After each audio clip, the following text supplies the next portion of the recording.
नमस्कार दोस्तों। Mistakes are the ink that colours the canvas of experience. यहाँ पर जो मैंने कोट लिखी है इसका मतलब है कि अगर आप लाइफ के अंदर गलतियाँ कर रहे हो तो ही आप उस चीज़ के अंदर एक्सपीरियंस्ड हो सकते हो जिस चीज़ को आप करना चाह रहे हो। अगर आप साइकिल भी चलाना चाह रहे हो तो अगर जब तक आप उसके अंदर गिरोगे नहीं तब तक आप साइकिल को चलाना अच्छे से नहीं सीखोगे। तो हर एक वो चीज़ जो आप कर रहे हो और उसके अंदर काफ़ी परफेक्ट होना चाहते हो तो जब तक आप उसके अंदर मिस्टेक्स नहीं करोगे तब तक आप एक्सपीरियंस नहीं हो सकते। तो मिस्टेक्स करना जो है लाजमी है कि होती ही होती हैं अगर आप कोई काम कर रहे हो। जैसे आप पहले साइंटिस्ट को देखोगे जो बहुत बहुत एक्सपेरिमेंट करते थे तब जाके किसी फाइनल रिजल्ट पे पहुंचते थे, क्योंकि हर बार उनका एक्सपेरिमेंट जो है फेल हो रहा है और किस वजह से फेल हो रहा है, क्या गलतियां हो रही है, उन सबको वो एनालाइज करते थे तब जाके एक फाइनल परफेक्ट रिजल्ट पे पहुंचते थे। तो गलतियां सबसे होती हैं और गलतियां करने से ही अगर हम उन गलतियों के ऊपर काम करके उनको सीख रहे हैं, उनको ठीक कर रहे हैं, तभी हम उस चीज़ के अंदर परफेक्ट हो सकते हैं। तो यहाँ पर जो ये लाइन लिखी है यही मतलब है इसका, ठीक है। और ये वीडियो जो है आज की मेरी ये भी इससे ही रिलेटेड है। अब यहाँ पर देखो ऑफ लिखा हुआ है अलग से, क्यों लिखा है मैंने, क्योंकि जब मैंने ये लाइन लिखी तो यहाँ पे ऑफ मुझसे मिस हो गया और मैंने जब इसको दोबारा पढ़ा तो मुझे दिखा यहाँ पे ऑफ जो है मिस हो गया है। तो मेरे पास एक तरीका था कि मैं उसको यहाँ से एक्सपीरियंस को मिटो करके रब करके ऑफ एक्सपीरियंस लिख देता, लेकिन नहीं, हर बार हम चीज़ों को इरेज नहीं कर सकते, ठीक है। हर चीज़ को हम इरेज करके ठीक नहीं कर सकते या फिर इग्नोर नहीं कर सकते। हमें उस चीज़ को वैसे ही ठीक करना पड़ रहा है। अगर वो गलत हो गया है तो उसको वहीं से कुछ ना कुछ उसका हमें इस तरह से रास्ता ढूंढना है कि किस तरह से वो ठीक हो सकती है। तो मैंने इसी तरह से इसको देखा कि यहाँ पर मैं ऑफ अलग से भी तो लिख सकता हूँ और ये ठीक हो गया। तो यहाँ पर एक अच्छा एग्जाम्पल बन गया कि हम चीज़ों को कैसे ठीक कर सकते हैं। और मेरे से जो लास्ट वीडियो मैंने बनाई CHSL 2023 मेंस का एनालिसिस किया, वहाँ पर थोड़ी सी मिस्टेक हुई। वहाँ पर क्या हुआ मुझसे कि यहाँ पर OBC और SC की वैकेंसीज जो थी, ये मैंने OBC की वैकेंसी SC में लिख दी और SC की वैकेंसी OBC में लिख दी और इसकी वजह से पूरा का पूरा एनालिसिस जो है यहाँ पर गलत हो गया। अब मैं भी क्या कर सकता था, मेरी वीडियो के ऊपर अच्छे लाइक आ रहे थे, कमेंट्स आ रहे थे, सब्सक्राइबर आ रहे थे, व्यूज़ आ रहे थे, मैं इग्नोर कर सकता था, ठीक है, मैं जाने देता उसको। लेकिन नहीं, काफ़ी बच्चों का मेरे पास मैसेज आया, मैं उनको इग्नोर नहीं कर सकता था। मैं जब तक उस चीज़ को ठीक नहीं करूँगा तब तक आपका विश्वास नहीं बनेगा मेरे चैनल के ऊपर, और अगर आपका विश्वास नहीं बनेगा तो आप मेरी वीडियोज़ को नहीं देखोगे, जो मैं नहीं चाहता, ठीक है। तो इसलिए मैंने सोचा कि इस वीडियो को जो है दोबारा से यहाँ पर बनाया जाए ताकि आपको समझ आए कि क्या गलतियाँ हुई थी और उनको मैं किस तरह से हम ठीक कर सकते हैं, ठीक है। चलो यहाँ पे बात करेंगे अब किसकी, CHSL 2023 मेंस की एनालिसिस दोबारा से करते हैं हम, और बहुत जल्दी से करूंगा कि वीडियो ज़्यादा लंबी ना बने। 10 से 12 मिनट में इस वीडियो को खत्म करेंगे, क्योंकि पिछली वीडियो जो है 12 मिनट तक आप देखना वो बिल्कुल ठीक है, उसके बाद थोड़ा सा एनालिसिस गलत हुआ है। तो पिछली वीडियो की चीज़ों को थोड़ा थोड़ा जल्दी से यहाँ पर हम देखते हैं कि नॉर्मलाइजेशन पहली चीज़ होगा या नहीं होगा। इसके चांसेस बहुत कम है कि होगा, ठीक है, नहीं मतलब बहुत ज़्यादा है इसके चांसेस। क्यों? क्योंकि अगर हम देखें कि कंप्यूटर का जो पेपर था, कंप्यूटर का पेपर 10 तारीख वाली शिफ्ट जो थी जनवरी में, उसमें बहुत ज़्यादा मार्क्स बन रहे हैं एवरेज, लगभग सारे बच्चे वो पास हो गए।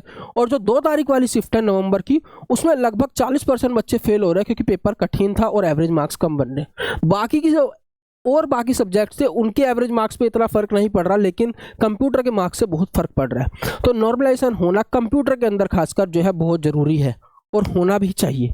पर हमारा जो एनालिसिस रहेगा ये पूरा का पूरा ये मान के रहेगा कि नॉर्मलाइजेशन नहीं हो रहा है और कंप्यूटर में जो बच्चे फेल हुए हैं उनको बाहर करने के बाद हम अपना नॉर्मलाइजेशन, अपना कट ऑफ का अंदाजा यहाँ पे जो है एनालिसिस करेंगे। चलो अब देखो 2023 की अगर मैं बात करता हूँ तो वैकेंसीज थी 1762 और कितने बच्चे शॉर्टलिस्ट हुए थे, 17,495 बच्चे शॉर्टलिस्ट हुए थे मेंस देने के लिए। उसके अंदर अगर हम देखें 17,495 में से अगर मैं मान के चलता हूँ कि 90% से ज़्यादा अटेंडेंस रही है तो इसका मतलब लगभग 16,000 बच्चे प्रेजेंट रहे हैं एग्जाम के अंदर जो देने गए हैं। हालांकि इससे कम ही रहेंगे लेकिन हमने ये मान के चला, ठीक है। अब इसके अंदर 40% बच्चे लगभग फेल हो रहे हैं किसके अंदर, कंप्यूटर के अंदर, और ये डेटा आप यहाँ से देख सकते हैं, ठीक है। ये आप डाटा यहाँ से देख सकते हैं कि लगभग 40-42% बच्चे फेल हो रहे हैं कंप्यूटर के अंदर, और ये फैक्टर काम करेगा। हर जितना मर्जी आप इसको मल्टीप्लाई कर लो, बच्चे बढ़ा लो, इस फैक्टर से बच्चे फेल हो रहे होंगे। तो अगर हम इस फैक्टर्स को देखते हुए यहाँ पर चलें तो 16,000 में से अगर आप 40% बच्चों को घटाओगे तो लगभग 9,000 बच्चे बचेंगे, सिर्फ 9,000 बच्चे। और इसके अंदर अभी टाइपिंग में भी फेल होने वाले हैं, कम से कम 20 से 25% बच्चे टाइपिंग में फेल होंगे। तो ये डेटा लगभग 7,000 के आसपास रह जाएगा, 7,000। तो मतलब कि एक सीट के ऊपर सिर्फ 4 बच्चे बचे। 1700 वैकेंसीज थी और 17 चौक 68, ठीक है, 6800। तो लगभग एक सीट के ऊपर 4 बच्चे हैं यहाँ पर। जो कंप्यूटर भी पास हो रहे हैं और टाइपिंग भी पास हो रहे हैं। तो इतना कंपटीशन है। ये सारी चीज़ें मैंने उस वीडियो में अच्छे से और क्लियर करी थी, 12 मिनट तक यहीं तक बताया था। तो आप एक बार उस वीडियो को देख सकते हैं अगर देखना चाहो, वाकई समझ आ गया होगा। अब हम बात करेंगे सारी की सारी कट ऑफ की एनालिसिस के ऊपर, ठीक है। चलो देखो 1762 हमारी वैकेंसीज है। इस चार्ट को देखो, इससे हमें सारी कट ऑफ का अंदाजा हो जाएगा। सबसे पहले हम लेके चलते हैं ओबीसी को। यहां पर पहले हम अपनी वैकेंसीज को ठीक कर लेते हैं। ओबीसी की वैकेंसीज जो है हमारे पास वो है 387,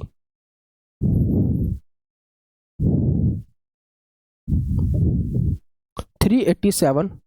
और एससी की वैकेंसीज जो है हमारे पास, ये है हमारे पास 223, ठीक है। अब हम ये मान के चलेंगे, हमें पता है कि ओबीसी, ईडब्ल्यूएस, एससी और एसटी के अंदर बच्चे जो जनरल से क्वालिफाई कर जाते हैं उनका सिलेक्शन जनरल के अंदर होता है, ठीक है। लेकिन कहीं पर भी अगर उन्होंने कैटेगरी का फायदा ले लिया, चाहे वो टियर 1 हो, चाहे वो टाइपिंग हो, चाहे वो कहीं पर भी, तो वो उस कैटेगरी में कंसिडर किए जाते हैं। तो हर बार क्या होता है, ओबीसी की जितनी वैकेंसीज हैं, ईडब्ल्यूएस की, एससी की, एसटी की, इनसे ज़्यादा बच्चे जो है सिलेक्ट होते हैं इन कैटेगरीज में। क्यों? क्योंकि इनके कुछ बच्चे अनरिजर्व का सिलेक्शन ले लेते हैं। तो हम ये मान के चलेंगे कि ओबीसी के अंदर पिछले डेटा को देखते हुए एक मल्टीप्लाइंग फैक्टर से इनको मल्टीप्लाई करते हुए अगर हम देखें कि ओबीसी के लगभग 550 बच्चे जो है सिलेक्ट किए जाएंगे। वैकेंसी इतनी है, बच्चे इतने सिलेक्ट होंगे। क्यों? क्योंकि इसके अंदर से बहुत से बच्चे इसमें होंगे जो अनरिजर्व में सिलेक्शन ले लेंगे, ठीक है। इसी तरह ईडब्ल्यूएस के 131 बच्चे हैं, तो हम इसको मान के चलेंगे लगभग 200 बच्चे, 200 जो ईडब्ल्यूएस के बच्चे हैं वो सिलेक्शन लेंगे। एससी के हम मान के चलेंगे, एससी और एसटी में कम बच्चे अनरिजर्व की कट ऑफ तक पहुंच पाते हैं, बहुत कम। तो एससी के अंदर अगर हम देखें तो 250 बच्चे लेंगे। और अगर एसटी को देखें तो हम एसटी की कट ऑफ यहाँ पर लेके, यहाँ पर जो वैकेंसीज हैं वो है 144, तो इसको हम मान के चलेंगे 148 बच्चे, ठीक है। तो 144 की जगह 148 बच्चे सिलेक्ट हो रहे हैं, 223 की जगह 250 बच्चे सिलेक्ट हो रहे हैं। और ये सारे बच्चे सिलेक्ट हो रहे हैं जो ओबीसी, ईडब्ल्यूएस, एससी, एसटी के। जो बच्चे यहाँ पर अनरिजर्व में सिलेक्शन ले रहे हैं उनको, वो अनरिजर्व की सीट को ले रहे हैं। तो अनरिजर्व के जो प्योर मतलब बच्चे हैं जो बिना किसी कैटेगरी के वहाँ पे आए हैं, वो सिर्फ कितने बचेंगे आपके पास? सिर्फ 600 के आसपास यहाँ पे बचेंगे, ठीक है। 840 वैकेंसीज हैं अनरिजर्व की, लेकिन 600 बच्चे ही सिलेक्शन ले पाएंगे क्योंकि 240 बच्चे इन कैटेगरी से वहां पर आ जाएंगे। अब हम कट ऑफ के ऊपर आएंगे, ठीक है। देखो अब कैसे निकालेंगे हम, पहले देखते हैं हम ओबीसी को। ओबीसी के कट ऑफ देखते हैं। अगर मैं ओबीसी को देखूं यहाँ पर कि 280 से ऊपर, 280 से ऊपर आप देखो, निकालना भी सीखना, ठीक है। 280 से ऊपर अगर मैं देखता हूं, ये 280, इससे ऊपर ओबीसी के कितने बच्चे हैं? 1104।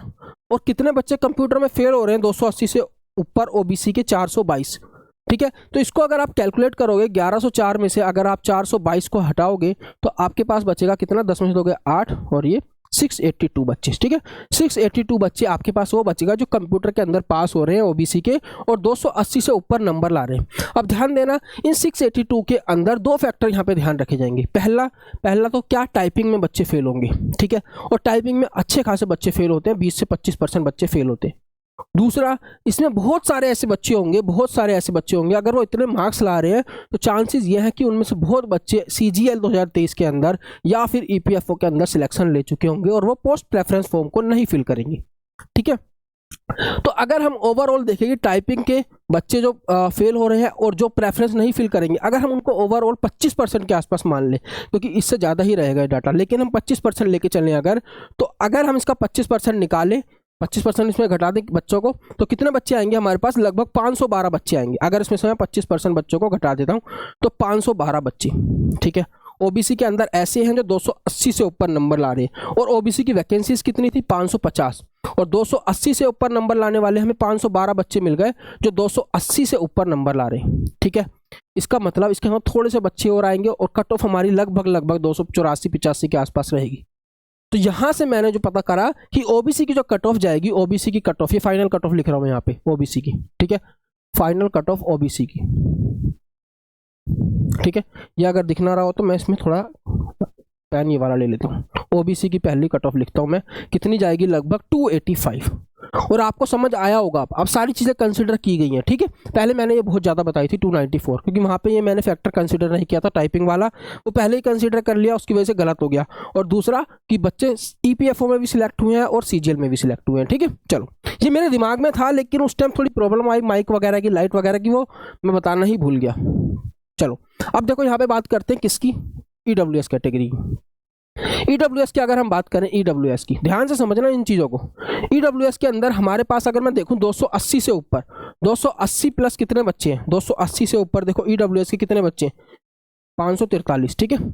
और कितने फेल हो रहे हैं 280 से ऊपर ईडब्ल्यूएस के, 210 फेल हो रहे हैं। तो 543 में से अगर आप 210 घटाओगे तो ये आ गया 333 बच्चे। अब इसके अंदर से फेल करने हमको 25% बच्चे जो टाइपिंग में फेल हो रहे हैं या फिर जो प्रेफरेंस नहीं भरेंगे, सीजीएल और ईपीएफओ में सिलेक्शन ले चुके हैं। तो इसके अंदर से अगर आप 25% बच्चों को घटा दोगे तो ये लगभग बचेंगे 250 बच्चे, 250 बच्चे। तो 280 से ऊपर ईडब्ल्यूएस के हमको 250 बच्चे मिल गए। 280 से ऊपर 250 बच्चे हमको मिल गए, 250 बच्चे हमको मिल गए 280 से ऊपर ईडब्ल्यूएस के। वैकेंसी कितनी है, 200। इसका मतलब इसकी जो और कट ऑफ थोड़ी बढ़ेगी। देखो 250 बच्चे हमें मिल गए हैं लेकिन हमें 200 ही चाहिए, तो और ज़्यादा बच्चे इसके अंदर से छटेंगे तो ये कट ऑफ और बढ़ेगी, ठीक है। तो ओबीसी से ज़्यादा जाने के ज़्यादा चांसेस हैं, क्योंकि यहाँ पे देखो 550 में 280 से ऊपर 512 बच्चे ही मिले, यहाँ पर हमें ज़्यादा बच्चे मिल रहे हैं। तो यहाँ पर क्या हो रहा है, ईडब्ल्यूएस की कट ऑफ थोड़ी सी ओबीसी से ज़्यादा जाएगी। तो अगर मैं देखूँ ईडब्ल्यूएस की कट ऑफ तो वो लगभग यहाँ पर आपकी रहने वाली है 287 के आसपास। अब मैंने बहुत एनालाइज किया है इन चीज़ों को, बहुत ज़्यादा एनालिसिस के बाद ही मैं आपको ये वीडियो दे रहा हूँ, और ध्यान से इस वीडियो को देखना, ठीक है। वीडियो थोड़ी लंबी हो रही, थोड़ा जल्दी करते हैं। अब बात करते हैं एससी की, ठीक है। एससी की पिछली वाले स्क्रीन पे जाते हैं। एससी की अगर बात करूं मैं यहाँ पर, तो एससी की वैकेंसीज हैं कितनी, 250 वैकेंसीज है। अगर मैं 270 से ऊपर देखूं, 270 प्लस से ऊपर बच्चे देखूं कितने हैं, देखो 270 प्लस से ऊपर, ये रहा 270 प्लस। यहाँ पर एससी के कितने, 703 बच्चे, नहीं 402 बच्चे। और 270 से ऊपर एससी के बच्चे फेल कितने हो रहे हैं, 97। तो 402 में से अगर मैं 97 बच्चों को घटा दूं यहाँ पर, तो ये बच जाएगा आपका 5, और इसमें से गया 305। 305 बच्चे ऐसे हैं जो 270 से ऊपर नंबर ला रहे हैं एससी के, और वो कंप्यूटर में पास है। इसके अलावा अगर मैं इसमें से 25% बच्चे घटा दूं टाइपिंग वाले और जो प्रेफरेंस नहीं भरेंगे, तो ये लगभग आपके पास बचेंगे कितने, 229 बच्चे, 229 बच्चे। अब आ जाओ वैकेंसी के ऊपर, कितनी वैकेंसी है एससी की, 250, और हमें मिल गए 270 से ऊपर। 270 से ऊपर कितने बच्चे मिल गए हमको, 229 बच्चे मिल गए, 229 बच्चे हमको मिल गए, 229 बच्चे हमको मिल गए जो 270 से ऊपर नंबर ला रहे हैं, ठीक है। और हमें कितने चाहिए, 250, तो लगभग 270 के आसपास ही रहेगी कट ऑफ, ठीक है। तो इसकी कट ऑफ को मैंने 270 ही लिया है यहाँ पे, इसकी कट ऑफ को मैंने 270 ही यहाँ पर लिया है। अब बात करते हैं एसटी की, जल्दी से एसटी का भी देखते हैं। एसटी के अंदर हमको हमारे पास देखेंगे हम 260 से, ठीक है, 260 पर हमको मिल रहे हैं एसटी। अगर हम देखें तो एसटी के 260 से ऊपर नंबर लाने वाले बच्चे, 260 से ऊपर नंबर लाने वाले बच्चे कितने हैं, देखो 208, और कितने फेल हो रहे हैं, 66 बच्चे फेल हो रहे हैं, ठीक है। 208 में से आप 66 को घटाओगे तो लगभग 142 आएगा। इसका आप 25% घटाओगे तो लगभग 107 आएगा, ठीक है। तो आपको 260 से ऊपर 107 बच्चे मिल रहे हैं, ठीक है। तो इन चीज़ों को देखते हुए हम यहाँ पर इसकी वैकेंसी देखें तो 148 तक बच्चे सिलेक्ट होंगे, तो लगभग कट ऑफ 160 से थोड़ी सी ऊपर रह सकती है, लेकिन मैंने 160 ही यहाँ पर 260 सॉरी एसटी की कट ऑफ यहाँ पे मैंने 260 ही मानी है, ठीक है, 260। और लास्ट में बच गई हमारी अनरिजर्व की कट ऑफ। तो अनरिजर्व की कट ऑफ आप मान के चलो लगभग 289 मार्क्स, ठीक है, 289 मार्क्स। अब ये आपको अच्छे से क्लियर हो गई होंगी, ये आपकी फाइनल कट ऑफ रहने वाली है। और मैं सही बता रहा हूँ, ये काफ़ी एनालिसिस के बाद, काफ़ी डीप एनालिसिस के बाद ये वीडियो यहाँ पर बनाई गई है, और वो सारी गलतियों को ध्यान में रखा गया पिछली वीडियो में हो गई थी, ठीक है। लेकिन वो वीडियो पूरी तरह गलत नहीं थी, उसमें शुरू के 12 मिनट अगर आप देखोगे तो सारी चीज़ें परफेक्ट है, उसके बाद वैकेंसीज गलत लेने की वजह से वो वीडियो गलत हो गई। अब ये आपकी फाइनल कट ऑफ है, और इसके अंदर आप एरर कितना लेकर चलोगे, एरर आप इसके अंदर लेके चलोगे +-5 का। आई होप आपको ये वीडियो पसंद आएगी, और जो पिछली वीडियो में गलतियाँ हुई थी वो सारी की सारी आपको यहाँ पे समझ आ जाएंगी कि वहाँ पर कट ऑफ इतनी ज़्यादा क्यों हो गई थी। वहाँ पे मैंने अनरिजर्व की कट ऑफ 300 बता दी थी, फिर मुझे भी एनालाइज हुआ, मैंने भी उस वीडियो को दोबारा देखा तो मुझे भी लगा कि हाँ इसमें तो बहुत सारी गलतियाँ हो गई, ठीक है। तो आपको गलतियों के ऊपर काम करना है, उनसे बचना नहीं है। मैं भी बच सकता था, चैनल के ऊपर अच्छे खासे सब्सक्राइबर आ गए, इससे व्यूज़ आ गए, लाइक आ गए, कमेंट्स आ गए, बहुत मैसेज आए बच्चों के, लेकिन मैं उस गलती को ठीक करना चाहता था ताकि आपका भरोसा बना रहे। तो इसी चीज़ के लिए चैनल को सब्सक्राइब जरूर कर देना और ज़्यादा से ज़्यादा अपने सब दोस्तों के साथ शेयर कर देना जो भी तैयारी कर रहे हैं एग्ज़ाम की। मिलता हूँ आपसे अगली वीडियो में, तब तक के लिए धन्यवाद दोस्तों, जय हिंद।